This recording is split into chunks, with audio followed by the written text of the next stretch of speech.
Čaute ľudia, pýtali ste sa ma, ako vložiť CFG do CS 1.6, alebo už povedané Counter-Strike 1.6. Tak, ideme tam, kde ho máme nainštalované CS-ko, to musíte vedieť vy a nie. Ja tu mám túto Dčko, Game a CS-ko.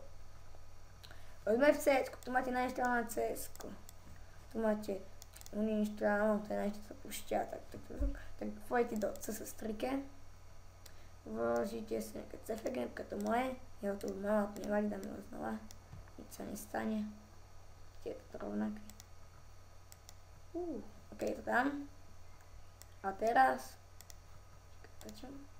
no a teraz odpustíme CS-ko.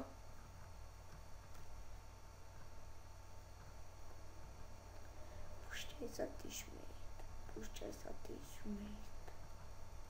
Ok, no a pripojíme sa na nejaký knife server, napíšeme exec, loizo.cfg, napíšte také rodiny a keď budete na server, to napíšte také dlhé a že to je aktivované a to je všetko. Like, komentár aj odber, každý like a to zhlédnutie a ten odber ma úplne zaraje na srdiečku, takže ďakujem, tak čaute.